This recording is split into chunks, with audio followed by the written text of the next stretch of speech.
It looks like around 99% of Western evangelical Christianity teaches the same basic secular vision of the family that we see within the Western culture.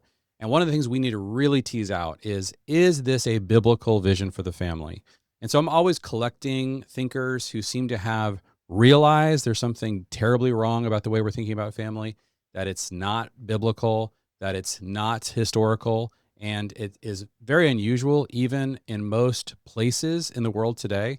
Jenny Donnelly does a great job of breaking this down and how different this is. This is one of the most profound insights you could ever hear about the nature of the family, and this really gets to the very root of what is wrong with the modern Western family. Take a second, check out what Jenny Donnelly says about the nature of the family. The Jewish culture, African culture, Muslim culture, and American culture around family. I just was curious. What I found, all cultures except for the American culture, multi-generational. Everybody's family. It's not, thanks mom and dad for raising me. I'm 18 years old. I gotta go live my life, and I'll see you on holidays maybe. And when I feel guilty, I'll call you. Because the American culture is out with the old, in with the new. And it actually broke my heart when I started reading about this. I'm thinking, man, I don't want to be irrelevant in my own kid's life. My daughter just got married. I'm like, I don't want to be like, okay, bye. But in American culture, we break generations because we are focused on, this is the biggest difference between American family culture and most every other culture, is we celebrate, catch this, individual fulfillment. Individual fulfillment. I'll give an example. In the Jewish culture, they do not have Mother's Day and Father's Day. They only have Family Day. You are not celebrated for your independent role apart from what's actually the entity is family. So it'd be like me saying, today I'm celebrating my hand. You are incredible, and I just want to honor you. No, not my foot, you're next month. This hand is incredible. See, we see everything separate. Mom, separate. Dad, separate. Child, separate. And so the Lord was telling me, in order to do family well, we have to know what we're aiming for. All right, did you guys catch what Jenny Donnelly says there? She kind of breaks down these three critiques for the way that we see family, that all these other cultures see family as multi-generational, that there's a continuity between generations, that's important, that's really at the very nature of what the family is. One is chronological snobbery, right? Out with the old, in with the new. There's an extreme bias in our culture for what's new. And this extreme bias causes us to really downplay the things that we could be getting from the past. And so this really sets us up for a terrible misunderstanding of family, because a lot about what makes families really rich is our history, our heritage, and where we come from. This is why the vast majority of Americans can't name their great-grandparents. Some of us even might have met them, but we have a really hard time naming those 8 people because they seem irrelevant, because they're a part of this ancient history that is totally not a part of our lives. She also talks about how there's a resistance to the culture of honor, right? That we just discard things in the past. And then she really lands on, I think, the most important critique, and that is the hyper-individualism. We are hyper-individualistic. Sociologists have said that American Western culture is the most individualistic society that's ever existed in human history. And so this is at the root of why family breaks down uniquely in our culture. This is why America has now become the #1 country in the world for single-parent families, because in our culture, whatever the disease that's breaking down the family, we live in ground zero of that disease right here. And I think she really nails it with this idea of hyper-individualism. We think that the individual is always right. Now, part of why we need to kind of think through what's happening here is she talked about how we don't really know what we're aiming at. There's a confusion around the destination or the actual purpose of family. We think that a successful family is, in our culture, is a springboard for individual success. So if you launch your kids out, then you have been a successful parent, and that is a successful family. And that's why the nest is the best analogy for the Western family, that every 20 years we just self-destruct, see you later, good luck, and we'll see you on Thanksgiving and Christmas. This is such a bizarre way to think about family, and it's so fragile.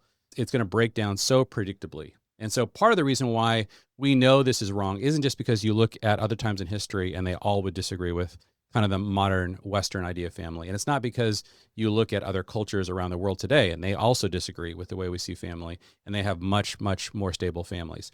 The main reason why we need to deal with this, if you're a Christian listening to this, is because the Bible itself gives us insight into exactly how God made the family, with the purpose of the family, what he made us for, because we have in Genesis 1 a description of what God was thinking when he created the first family.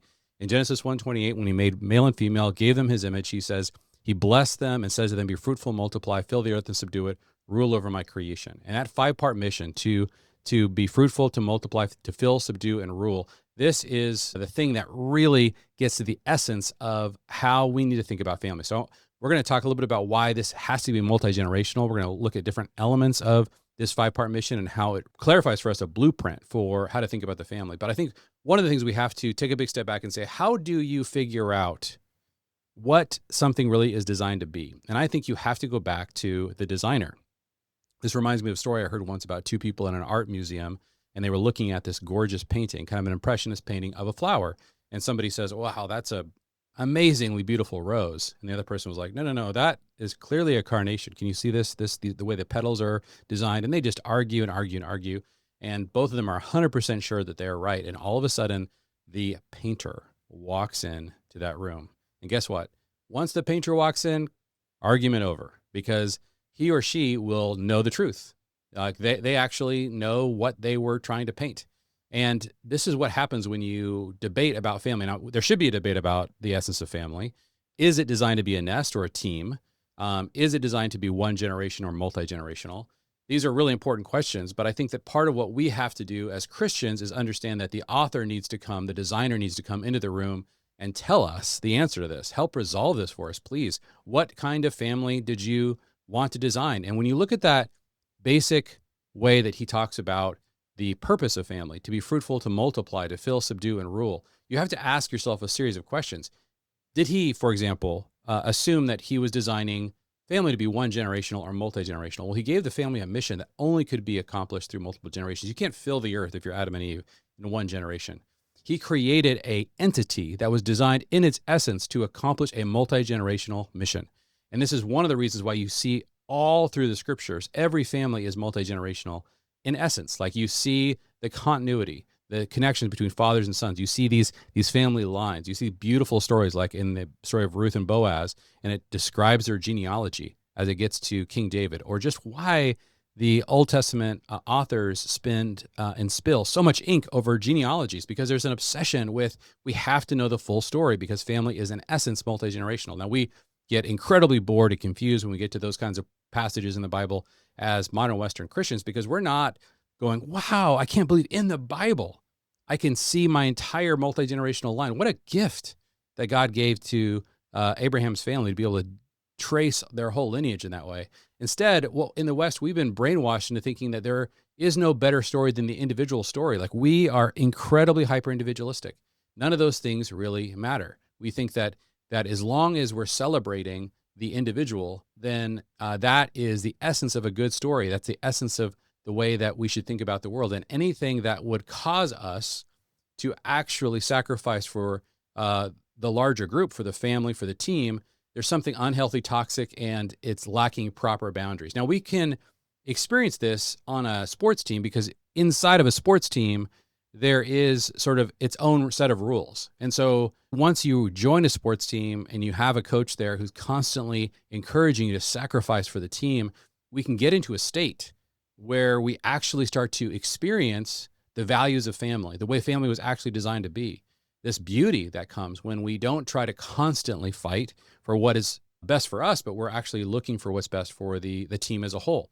And so if you've ever experienced that on a sports team and then you've actually experienced victory as a team, you'll know that there's absolutely nothing that as an individual that can really surpass or eclipse the celebration, the excitement, the wholeness that is experienced when you as a full team have all played your different roles and sacrificed together for the team as a whole. Now, Western culture really got the first part of individualism right? Part of what Western culture has said is that the individual must be sovereign. In other words, must be allowed to make the decision for themselves, and they must be allowed to follow their specific individual conscience. And I think that was a huge leap forward, that we should not coerce individuals to force them to be on teams, to force them to play a collective game. The problem is where we really got off track is that then we said the individuals should do what's in their best interest. So what we should do, part of what I think makes a very healthy culture, is to give that and admit that the individual does have that sovereignty, and then to call the individual to voluntarily make sacrifices for the team. So this is what needs to happen in every single family. In every single family, you need to build up the individual and then call them to a life of sacrifice. That's beautiful. Now, they could always say no to that call. They can say, no, I want to do what's best for me. And that freeloader mentality will start to unmake that team if they're not able to overcome that sin, right? That idea that I am most important, and this has really got to be primarily just about me. And so part of what this has caused us to do in our culture is to think that we are playing a single player game, that life itself is really a single player game. Naval Ravikant said this. He said that, look, life is a single player game. You're born alone and you're going to die alone. And that's not really true. You're born into a family. You live your life with a family. And if things go well and that team really coheres, then you'll likely die surrounded by your family. There is an individual component to life that's very important, needs to be preserved. But the goal is to move from individualism into the team itself and to be a part of that larger team. Now, I was super confused about this. I was raised in the Seattle area where I saw so much hyper individualism, and family was breaking down because the fathers and mothers were all sort of fighting for their individual rights. There was no real culture of team. And so the kids growing up in that culture were like, what in the world? Family is just this thing that's broken and just is ridiculous. And we need to get away from this. And this is why Seattle became the first city in the country to have more dogs than children, because so many people were trying to find ways to get out of this thing that they were locked into, this family that was so stifling because it just kept breaking down. It basically presented a promise and just repeatedly did not fulfill that promise. And the promise of family that I want to talk through is really threefold. The first promise that it has is stability. It is so important that our families fulfill that promise for the sake of our children and future generations. We need to provide stability. The reason why a husband and wife make a lifelong covenant to stay together until death do us part is that it creates the environment where maximum sacrifice can be made by the individuals for the team so that you can experience the maximum life as a team. Now, we don't understand that any longer. We don't understand why this stability needs to exist. We think, well, this is for me as an individual, but the problem is it's really holding me back from other things I might want to experience as an individual. And so we continue to, after making a covenant, try to use this thing called the family to launch our own individual lives as far as possible. We're thinking about ourselves first. And when the family no longer meets my needs the way I wish it would, then it then becomes healthy for me to separate myself from that family and go and try to find other communities or a new family or a new spouse. So this lack of stability really comes from a lack of understanding the nature of the family, that the team is what we're trying to aim at. And if you're just trying to use the family in that way, you're going to constantly be incompatible, right? Being selfish is always incompatible with another selfish person. These things never work together. The only way for you to begin to experience something where you're actually cohering as a team is through sacrifice, right? And it's that sacrifice that creates the stability. The second reason why we want to be forming family teams is because the impact of the multi-generational family far exceeds anything individuals can do by themselves. So we need to experience the power of the impact of multi-generational families, because they can really go into the world through generations, through centuries of working on a similar mission together. Now, these, again, need to be taken up voluntarily by individuals in every generation. But when the individual sees themselves as a part of this larger team and that the impact of that team is greater than what they could ever do as an individual, they'll begin to become excited about being a part of that and saying, that's ultimately where I want to spend my life. Now, part of the problem is we are struggling with what I think of as Little Mermaid syndrome, right? Which is you constantly are being told in this culture that your family is holding you back, right? So she starts to have these desires in that movie, The Little Mermaid, that are not exactly aligned with her father, with their family. And instead of telling a story where these desires are explored and then brought back into the family, you see the story moving in a linear fashion. So Eastern stories tend to be more cyclical. They have beginning, middle, new beginning, where everything kind of comes full circle. Western stories that create hyper individualism are linear. They go beginning, middle, end. And so you are moving into a different direction. And so ultimately, there's no reintegration of Ariel with her family. She is desiring to be on land and she is saying goodbye to her family. And there's not even a promise of maybe we'll see you again someday. It's like it is over. She is off living her own individual life. And there is no reintegration or full circle idea there. And that is a perfectly told Western story. And that's the kind of story that destroys the family because it creates intuitions that say that I'm more important. There is no reintegration in the family. The impact that we can do as a larger family team is nothing compared to what I can do as an individual. And the only thing the family can do is let me go. Let me go, let me go. And that's what we believe at a deep level. But the third thing, and I think the ultimate thing that I would really encourage you guys to sort of dial into when you're wrestling with this, is the beauty of the multi-generational family story. It is so much more beautiful than the individual story. The epic nature of stories, and I absolutely love watching movies or shows that really show how 3, 4, 5 generations are pieced together, so you can sort of track the beauty of that story. It is so incredible to have at the same table and in a part of the same team, people that are from 3, 4 generations who remember generations before them and are seeing the generations after them. And if you don't sense the depth of beauty when it comes to encountering a multi-generational family, you need to be exposed to these kinds of stories because they're so much more powerful, so much more beautiful.